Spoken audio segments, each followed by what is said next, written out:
Hi, students and family members. Time to review for the Dutch and French colonies assessment coming up. We know that many different cultures and countries were traveling to the North American continent, and the Dutch and the French, they didn't want to be left out. So below, you'll find information about many important people and some new vocabulary, plus some open-ended questions that you should prepare yourself for the upcoming social studies assessment. Let's begin with the first governor of New Netherland. We knew that there were two of them. One was very tolerant, the other was not.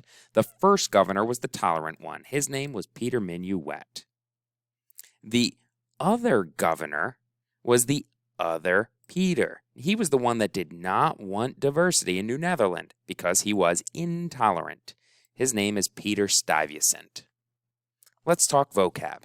What is an understanding that differences should be celebrated and respected? Peter Minuet thought that was a fact.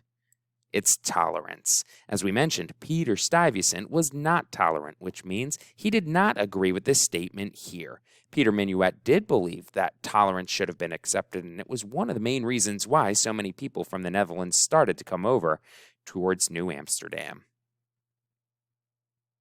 A variety of people in a group, that's known as diversity. Kind of going with tolerance, Peter Minuet welcomed diversity, and Peter Stuyvesant did not. And finally, the person that got it all started, Henry Hudson. He was the first Dutch explorer to really make many significant land claims in North America that brought the Dutch into the North American fold to begin with. Open-ended. Why was it so easy for England to invade New Netherland and take it over? That's because, as we mentioned before, the second governor of New Netherland was Peter Stuyvesant, and people did not like him. He was too harsh of a leader. Individuals who were Dutch and living in New Netherland and other settlers did not enjoy or agree with the rules that were set by Stuyvesant, and when England attacked, the Dutch refused to fight back. No shots were fired, and England took over that area. The two groups of people that were coming to France, fishermen and fur traders, were the first group, so they were the people that were trading fish and fur, and the second group wanted to spread religion. They were known as missionaries.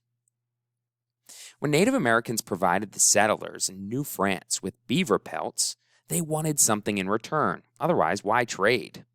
What metal did they want? And what could they do with that metal? Native Americans wanted iron. That specific metal allowed them to make weapons, which would help them fight other Native American tribes that they were at war with. They could also create tools, knives, and pots. Natives of New France would trade those skins for beads, tools, pots, knives, as well as cloth. These are the main things that you should be reviewing for our assessment on the Dutch and French settlements in the colonies.